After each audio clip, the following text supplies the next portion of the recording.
Our presenter is Dr. Sarah McCaffrey. She is a research social scientist, works with the USDA Forest Service in the Northern Research Station. Her research focuses on the social aspects of fire management. She received her PhD in Wildland Resource Science from the University of California, Berkeley, and she was also a student when Lita was at that same school, so I guess Lita and Sarah actually know each other. So thank you, Sarah, so much for being flexible and for being able to do this remotely, and I'll give the floor to you. All right, well, thank you. Let me know if you guys can't hear me well, and my apologies that I am not there. I truly wish I could have been. Nothing else to see Lita in person, but it's always nicer to be able to talk to people in person. So what I am talking about today is what we're learning from social science about the public and fire management. I will qualify it that our focus does tend to be on wildland urban interface homeowners, less so these larger scale private landowners that you folks I think are mostly focusing on. But I think the tenets still apply pretty well in terms of just how to go about thinking about talking with private landowners. So I'm going to talk about sort of two general topics, sort of what we've been learning about the public so far, and then some really basics on communication, which hopefully will be a setup for the talk that you're going to have tomorrow. So I've already heard from the bit I heard at the end that you already know this first rule of effective communication. In a lot of ways, when I give talks, sometimes hopefully I will provide some new information, but oftentimes what our research does is validate what you guys have already figured out. So I think you've already figured this one out, that you need to understand your audience in order to communicate well with them. And so part of what I'm doing with this first part is giving you some sense of what we've been finding in research about what that audience does think about and how they think about fire and respond to fire. And it comes from a lot of studies. There's been quite a number of studies that have been done since the National Fire Plan and Joint Fire Science Plan came out. So I'm not just pulling from a study, I'm pulling from a number of studies. And they are a little bit Western-centric in a certain sense, in that half of them are based in the West, but there's a significant number that are from east of Mississippi. And the thing that's important to note is that in the end, there is no consistent evidence that there's regional variation in the main dynamics that shape public response. There's quite a number of these studies where they actually had a site in Florida, had a site in some place in the West or some place in the East, and basically what comes out of those studies is that the authors are usually really surprised because they don't find significant variation between regions. That doesn't mean there isn't variation, but it tends to be less about a general region as a very specific local contextual element. And so the sort of main takeaway is that overall findings don't support a lot of the conventional wisdoms about public response. There's a lot of narratives about the public and why people react the way they do. And basically when you start looking at the studies, the narratives don't hold up with the data. So I'm going to go over a couple of what some of those are and what the data actually say. So one of them is that people don't understand the fire risk, and that if they understood the fire risk, then they would be supportive of doing prescribed burning, they would all have defensible space, and that's all the problem. But they get the fire risk. It's very rare that you meet somebody who's in an area that has a fire risk who doesn't understand it, and if you ask them how they know about it, they sort of look at you like you're stupid and just say, look around you, of course there's a fire risk here. But what's going on is that risk is actually this very complex and subjective concept. How we calculate risk and how we react to it is highly individual. And so to think about sort of part of that complexity is the classic definition of risk is probability times consequences. And so even if you just look at the technical definition, often in the fire world, when they're talking about fire risk, they're really actually just talking about probability, and they're not actually talking about consequences. So right there is a place where we might be talking about risk in very different ways. And then how you actually think about it can be very variable. So even if you're looking at probability times consequences, how you calculate probability is going to change based on the time frame you're thinking about and the spatial extent you're thinking about.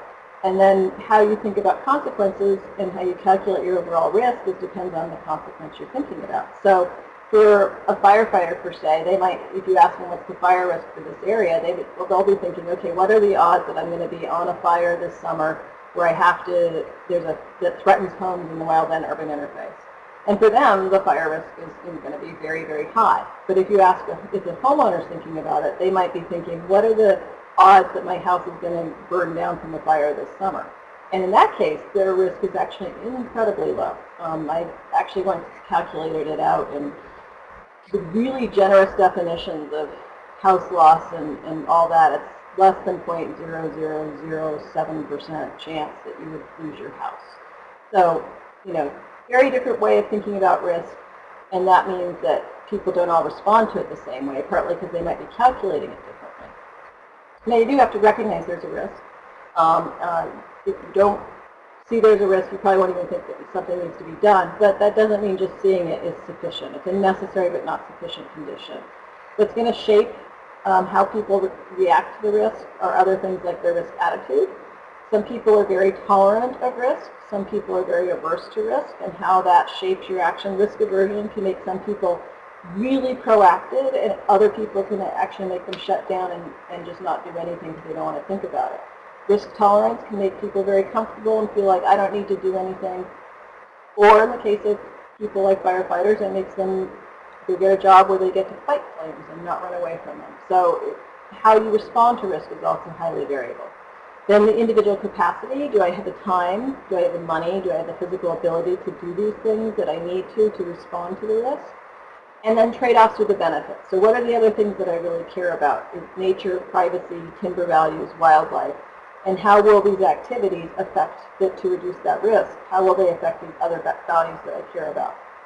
And in a lot of cases, actually, it works out that the trade-offs are positive. Reducing my risk, I also improve these other values I care about. But that's an important reason why understanding the audience matters, so you understand those things. This is one that I am surprised that I continue to hear. It's the first one I ever ran into, which is Smokey's taught the public to think all fire is bad.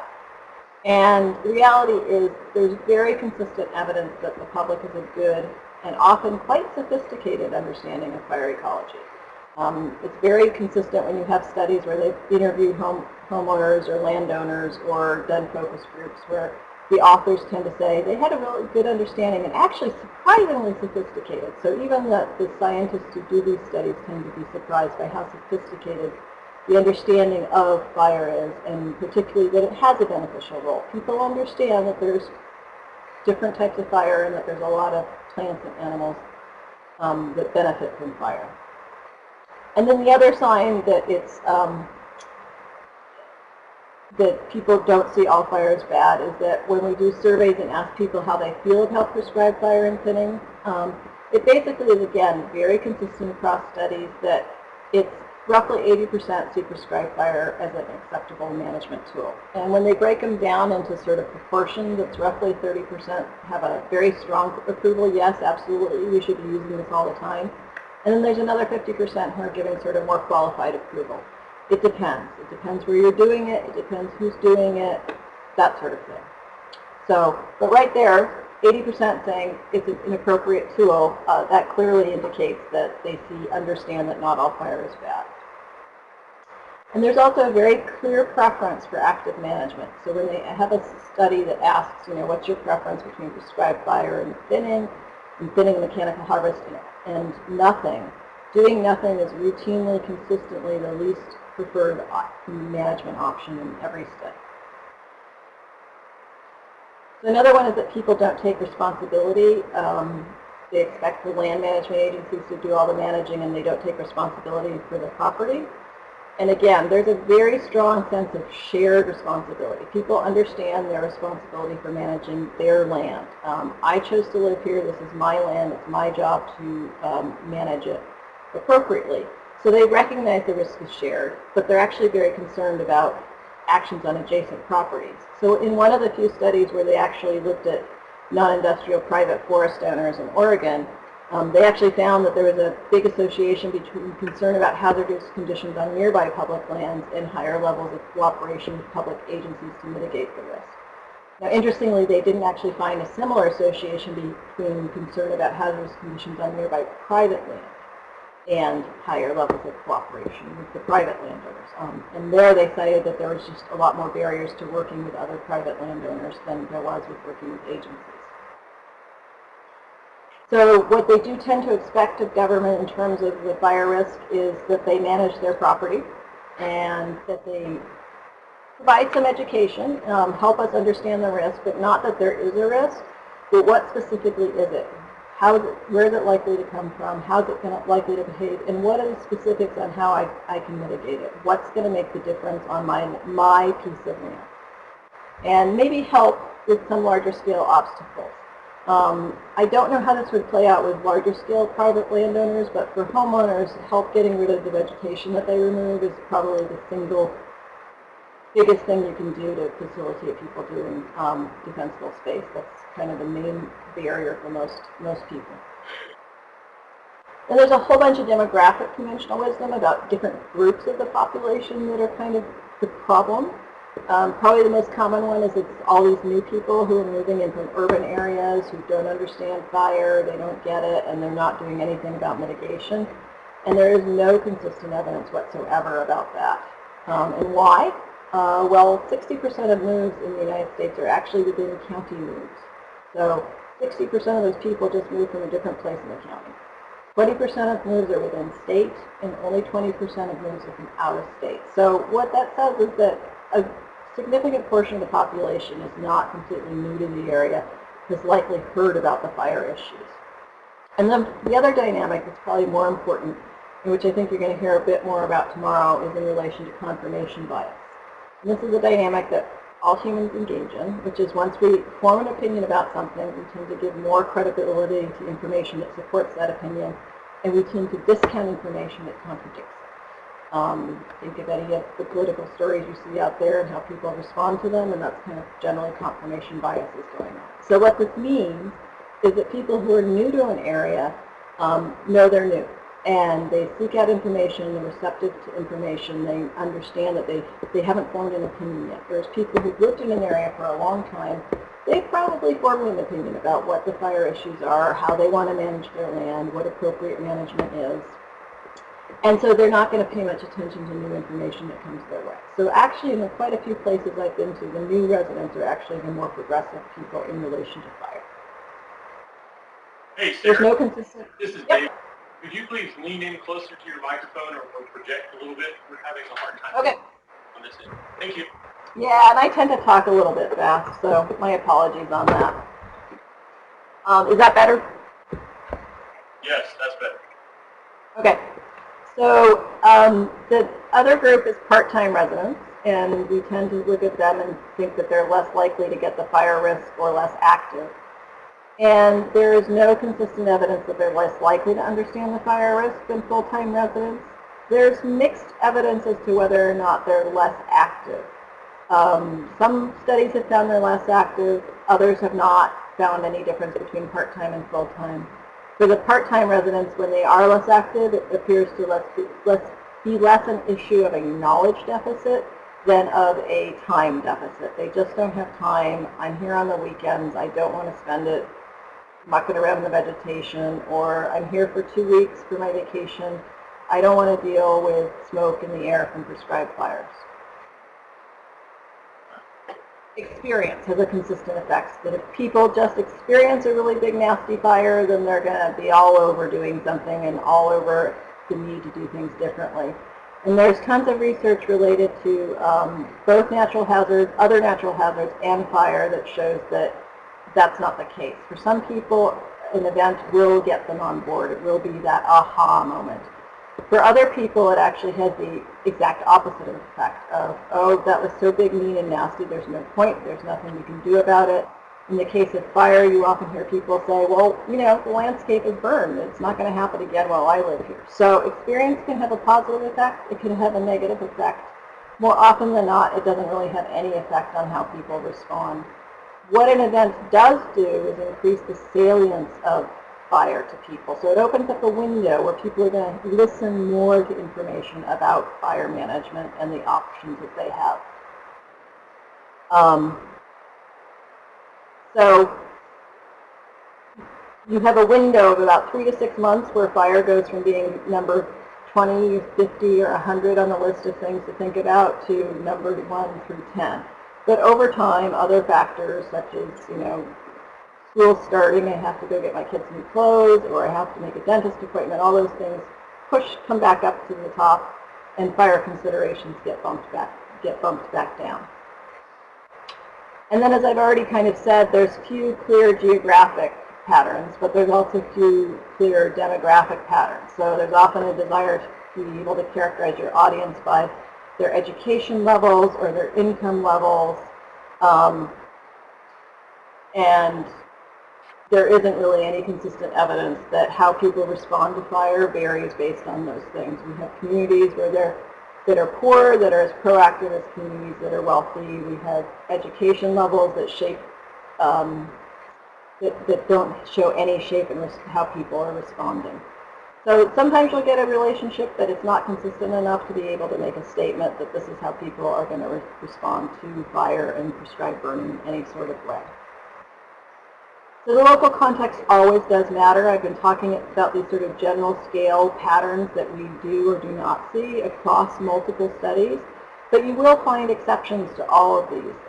But the evidence from these studies is that it has to do with very specific local contextual elements, and I'll give an example of one of those in a minute.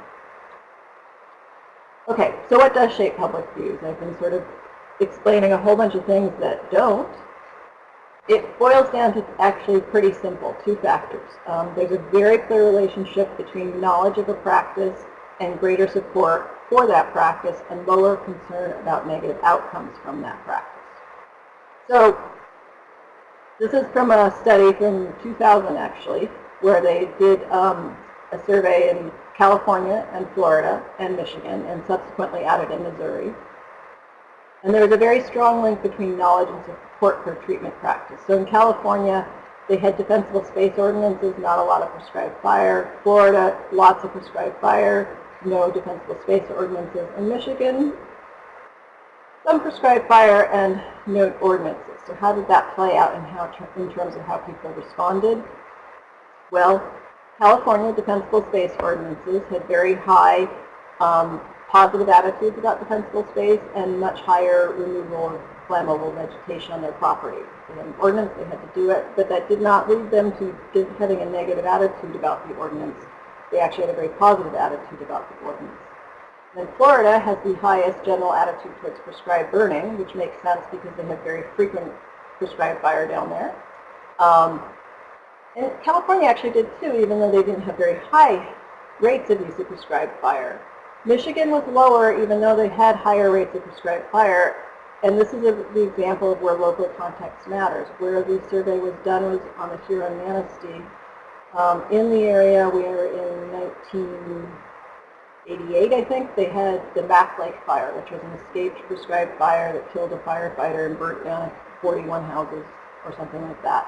And that particular fire has left a very bad taste in the perceptions of all the locals about prescribed fire that exists, at least to this day, or at least until 4 or 5 years ago, when somebody in one of the classes I was presenting this to said, yes, I actually am a ranger, I work on that ranger district, and that still holds. They still don't like prescribed burning in that area. So that was a very specific local contextual element that shaped these general patterns that I'm talking about.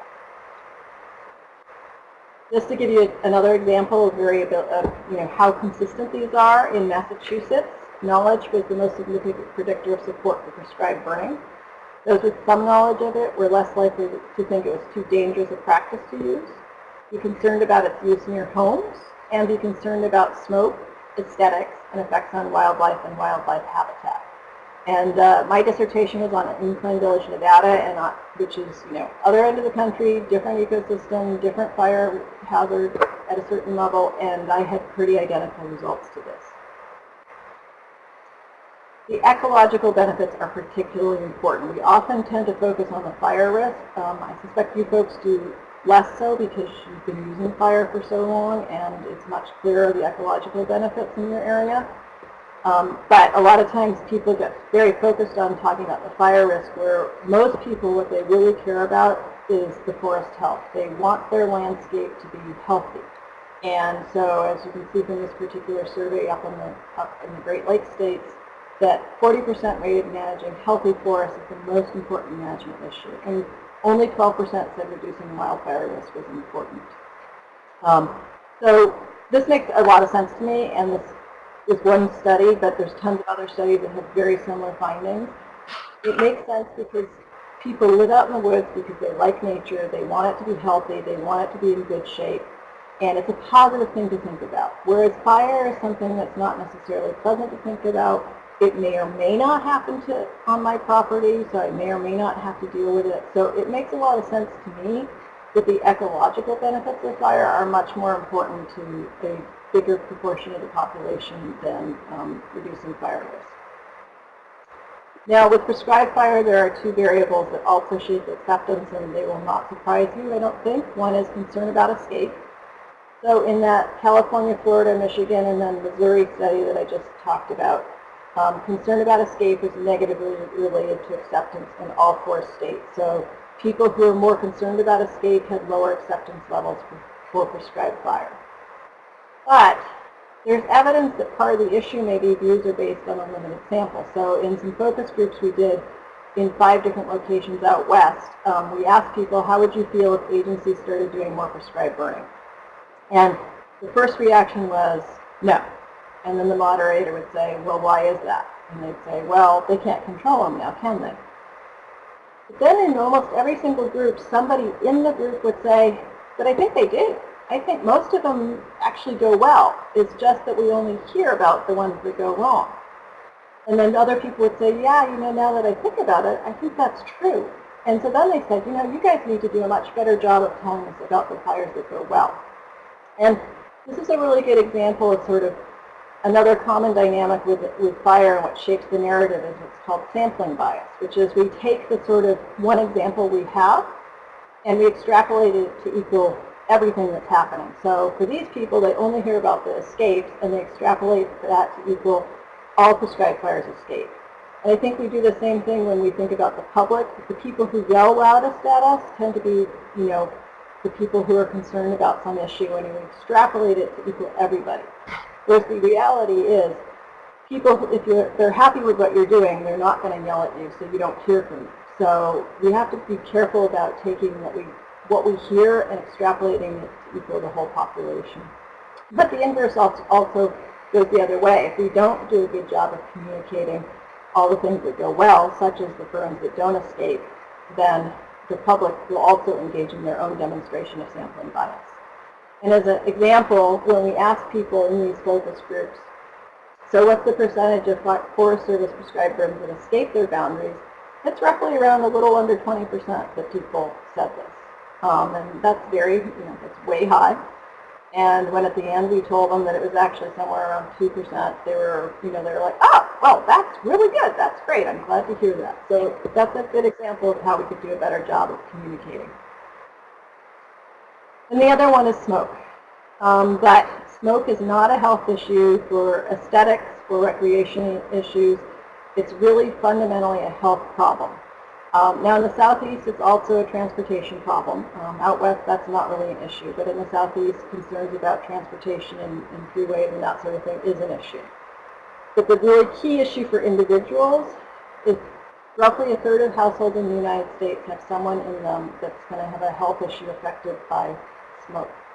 And so for these people, it's a highly salient, really important issue. But actually for the rest of the population, it's not that significant a concern.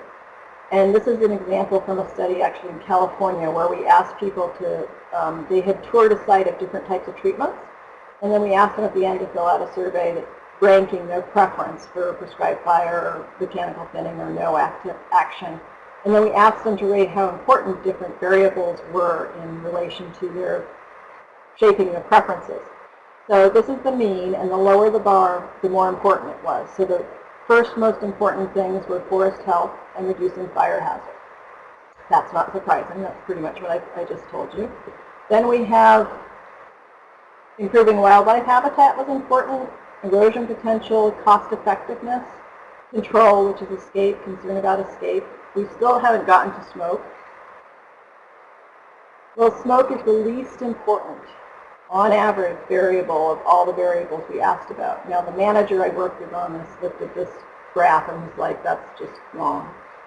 I get yelled at because of smoke. I don't get yelled at because of scenic quality or recreational opportunities. So this is the mean. When you actually look at the breakdown of people said it was very important, somewhat, not very, not at all, 30% said it was very important, and everybody else said it was not at all, or not very, or not at all important. So it's a very bimodal distribution in how people responded to this particular variable. So people who care about it have a health issue, highly salient, that there's evidence that even with these people, they do understand that there's long-term trade-offs, and they are willing to tolerate some smoke now if they think it means less smoke down the road. They have a sense that with prescribed burning, you actually might have some control over the smoke levels, which they won't have if there's a wildfire. And so they just want some warning so they can make arrangements. And so this is just another example of sort of how people do make this trade-off. So this is from focus groups last summer where we asked people, do you think the practice of prescribed burning leads to overall more smoke, less smoke, or about the same? And basically, the highest one who thought it would lead to more was in Flagstaff. Now, that particular summer, they actually did have a huge amount of smoke, so people knew what they were talking about. Flagstaff has had a very extensive program with its community in which they're telling them about fire, and they routinely are at the top of sort of the list in terms of communities that get the ecological point of fire. So, but they still think it's going to lead to more. So then we asked them, should agencies conduct prescribed burning more or less or about the same? And it's notable to me that even the Flagstaff clearly thought they were going to end up with more smoke with more prescribed burning. They also said they were the community that was strongest, the highest percentage said you should also be doing more prescribed burning. So it's not an inherent thing that that smoke leads to negative reactions. It's really in how you respond to it and how you deal with the people who have it. And just as a side comment to the escape and the control issue, I happen to disagree with that result from the PIPE study about use-controlled burning versus prescribed burning. That was one study that was very much of a marketing study. People do have more comfort levels when they hear the term controlled burning, so they hear it and they say, yes, I prefer that term. But it also is a misleading term because the reality, it sort of sets us up because we will have some controlled burns that are not controlled. And that sort of is a very quick way to lose trust by creating a term that people hear and then at some point it's not going to work and then they can say, well, you don't control them. Whereas prescribed fire makes people think of actually a prescription for a doctor, something about health. And so to me, it's an opportunity to explain why we're doing prescribed burning, that it's to improve the health of the forest, it's a prescription to improve the health. So I tend to argue that we should be using the term prescribed burning and not default to controlled burning, but that's my own personal point of view from what I've seen. And then the other factor is trust. And so in that same study with those 4 sites, trust in the government is a significant predictor of approval of a practice in all 4 sites. This is from a study out in Oregon and Utah.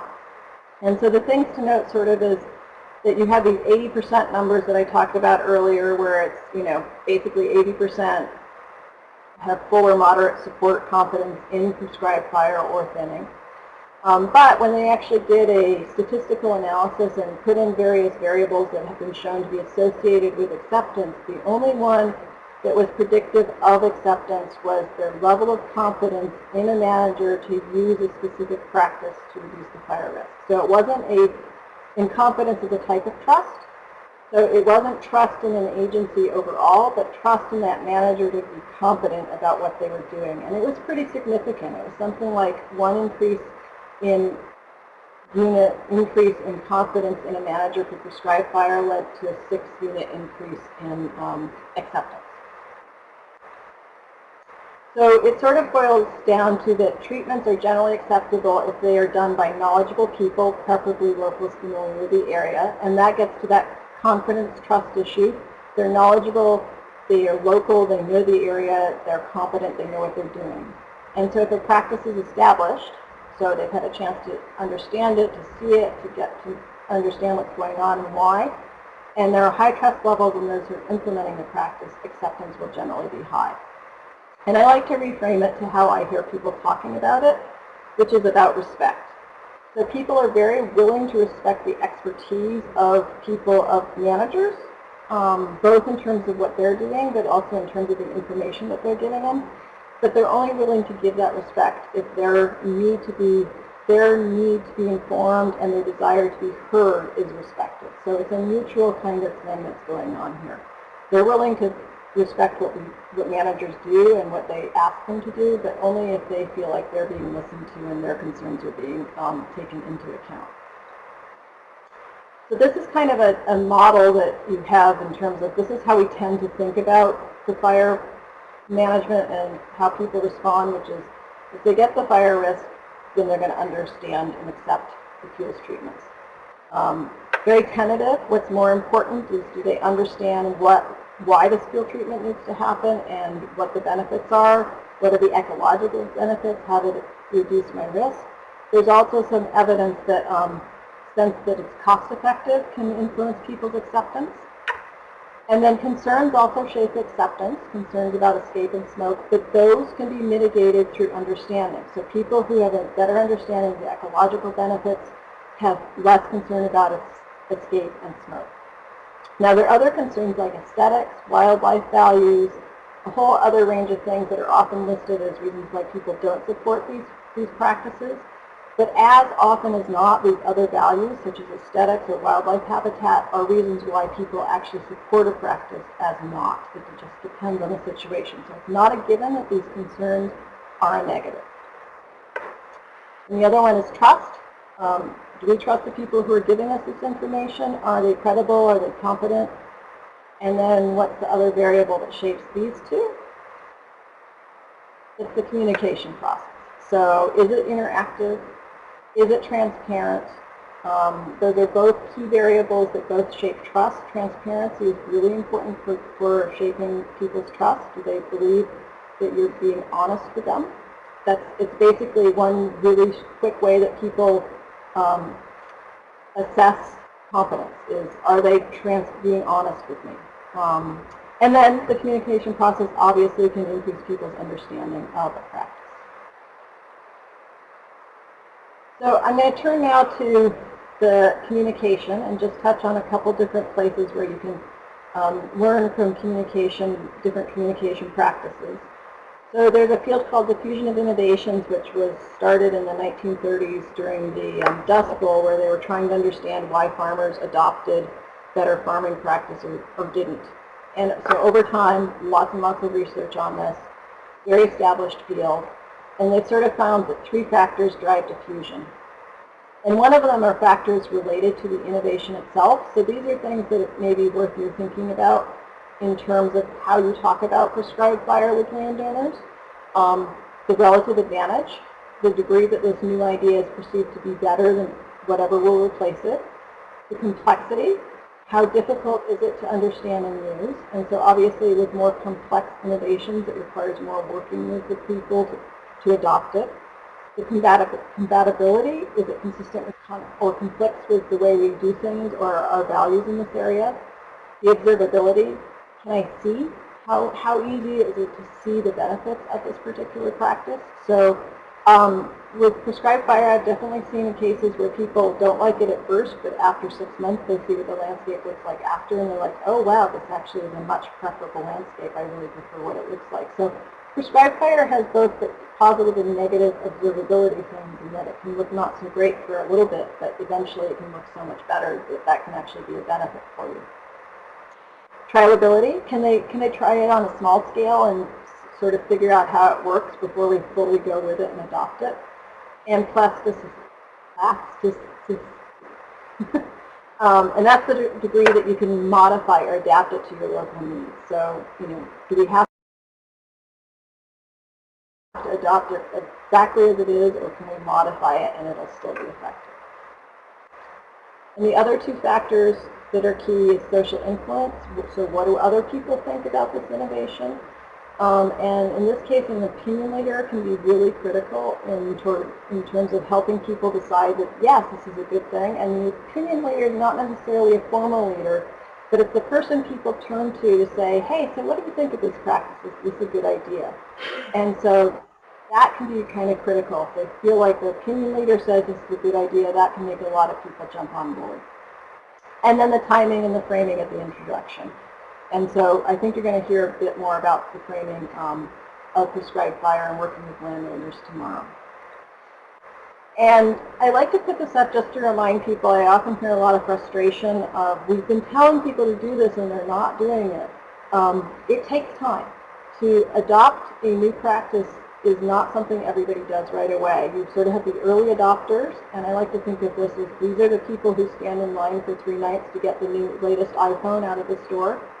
And then you have some people who see the people who have the latest iPhone and go, ooh, that's kind of cool, I want one. And then you have people who see all these other people and say, oh, well, that's really useful, I could do that, and I could need a map, and it's so much better, and they get it. And so then you have other people who suddenly go, oh my God, everybody has one, I need one. And then at the very top, you're going to have people who are like, no, I don't really need it, I don't see the benefit to me, I don't like it, and they're not going to adopt it. So there is this curve in terms of how people adopt. And so it can be useful to identify who those early adopters are and pay attention to them, because they can then be this demonstration site and become a potential opinion leader for you. And then the other field is social marketing.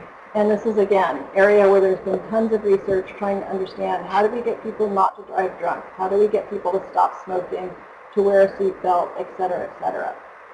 So a lot of this has actually been pulled together into a general technical report that summarizes kind of the basic tenets that comes out of this. And you can get that through tree search, which my last slide has how to do that. But the key tenets are, understand your audience, understand that you have multiple audiences so you can tailor information for them. And kind of the reasons for this are, one is you want to avoid saying what they already know. The fastest way to make somebody stop listening to you is when you're saying what they already know. Well, that doesn't apply to me, I don't need to pay attention to this person. And you need to figure out what they care about and they're interested in. So if they really care about a particular bird population that the prescribed fire might help, then that's what you talk to them about. Just because what we care about, why it happens, may not be what they care about. So figure out what they care about and use that. It helps you deal with misconceptions, and it goes both ways. So you can avoid those preconceived notions about what the issue is or the problem is. And it helps you identify the resource limitations. So we often think that the limitation is a knowledge deficit, that they just don't have the information, and that's very rarely the case that that's the issue. Oftentimes it might be specific information that they're missing, not general information, but specific information. Or I don't have time, money, physical ability, something like that might actually be the real limitation to why they're not doing something.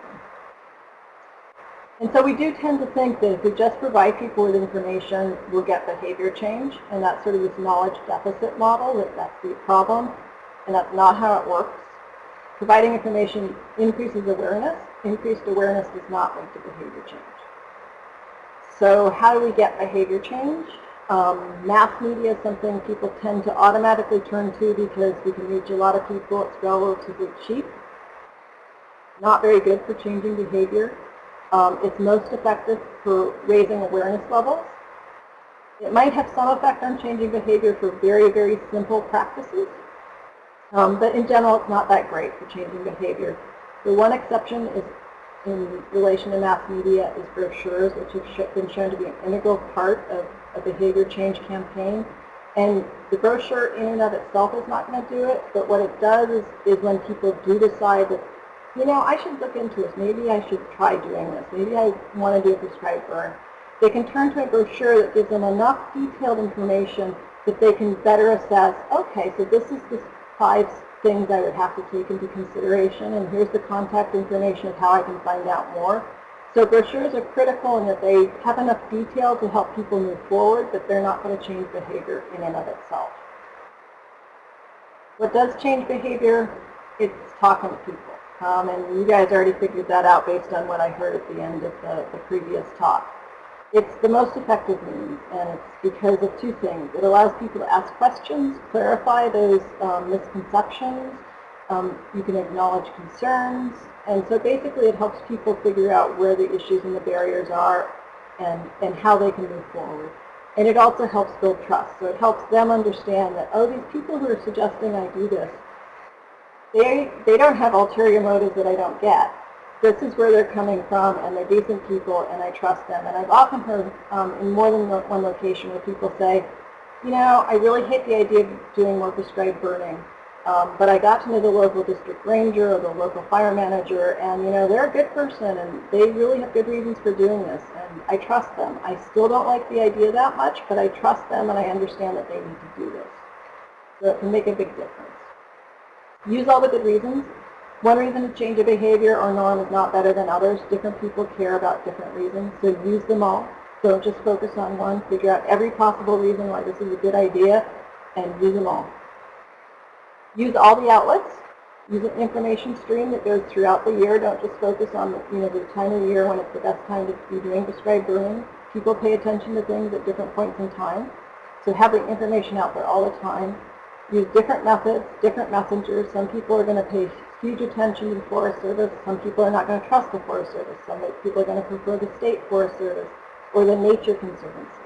Use all the methods. Use all the messengers, but the key is you have to have a consistent message. And so that was something I heard earlier might be a bit of a challenge, that the agencies aren't coordinating with each other very well. And you can have something as simple as a roadside sign serves as a simple reminder, and actually a nice visual reminder of how nice the landscape can look after a burn.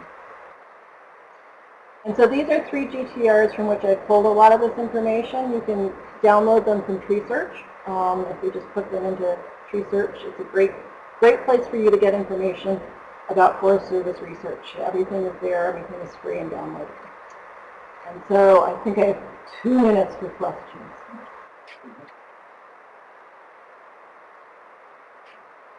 Let me see if I can help since we're doing this by phone. Does anybody have any questions? Are there any questions?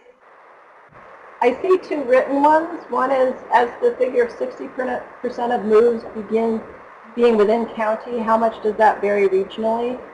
That is not an answer I have. The data I got was national census data that shows that 60% of moves are within county. So I'm sure there is some variability by region, but again, I think it's one of those ones where it's a good rule of thumb, and then pay attention to your specific local area. And then the other one was, are there data for the 5 cities in the poll about more or less smoke that show in reality the amount of smoke in those cities due to prescribed fire versus wildfire? Very good question. And the answer is no, we actually don't have good data on that. Although I will say that when we asked the people in Flagstaff, they were pretty much having a summer filled with smoke from both a wildfire and a lot of wildland fire use fires. Anybody? Yes, in the back. Yeah, Doc, kind of similar to that.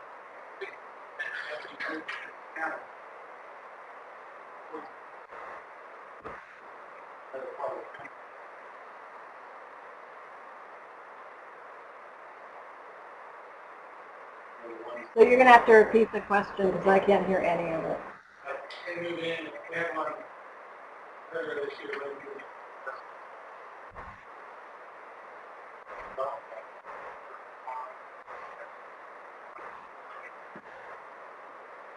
So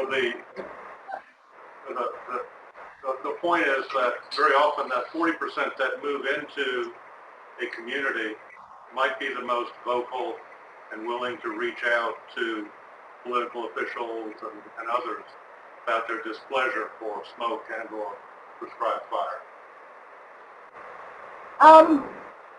Yes, and that is definitely that, but that is also that case of they are also the group that they are new and they might be vocal about reaching out, but they're also probably going to be most receptive to new information. And again, I think that question of sampling bias might come into play, which is that there might be 2% of that 40% who aren't new who are being vocal, and the other 30%, 8% aren't. So again, I think it's not to automatically classify the entire group as the problem. And I would argue that the new people are actually probably the biggest opportunity that you have. So it's again, yes, some of them might be more connected or might be more vocal, but I wouldn't expect that it's all 40%. And I cannot speak as clearly for the Southeast as I can for the Western U.S. because I've done more interviews in the Western U.S. But I will say in a lot of communities in the Western U.S., the new people have moved from California, which is seen as a terrible thing by and large. But in the case of fire, they actually bring the most progressive attitudes about fire because they come from a state that has ordinances, has requirements, and they're actually often the people in the community who are the movers and shakers. So yeah, it is possible that that 40% might be more vocal, but I would say probably it's more likely 2% of that 40%, and view them less as a problem as a opportunity. Okay, what? In terms of change of behavior, what measures could we use with private landowners to indicate change of behavior with time? What do we need to track? I guess it depends on what change in behavior you are looking for. In a certain sense, if my understanding is part of what you're hoping to do is get those private landowners to engage in more prescribed fire. Yes. In which case I would assume they have to get permits. So just monitoring the number of permits that you're getting and people are doing is actually probably an easier thing to monitor than homeowners in defensible space. That would be one idea, but I think you have to figure out exactly the behavior you want to have change and then figure out a variable that is measurable based on that. Not a big help. Anybody else? Yes, Lane, in the back. Just a comment based on what John had mentioned. One of the things we know for a fact is when we would run our radio and TV PSAs into the paper. At the time when most of the burning was done here in the plantation community, 911 operators, agency folks, where they could tell the day those started, or the number of calls started. So the timing was good. We spoke here, did something else. Okay, so that's an example of pre-warning people, pre-informing people, the fact that this is going on, what's going on, and those particular commercials told people why it's going on. Which sounds absolutely fabulous. I mean, a lot of what people are reacting to is this sort of surprise and uncertainty. It's, you know, people go, oh, that's different, that's new, what the hell's going on? And fire is inherently, you know, uncertain and a little scary to people. So when we do a better job of reducing that uncertainty by giving them warning and explaining what's going on and explaining what we're doing to manage it, that's a huge deal. When people understand the amount of planning and thought and requirements that go into any of the fire practices we engage in, they become much more accepting of it. So yeah, helping to reduce that uncertainty is one of the key dynamics that can make a big difference in how people respond to fire management. Anybody else? All right, Sarah, thank you very much. We appreciate you going through the electronic version of this for us. Well,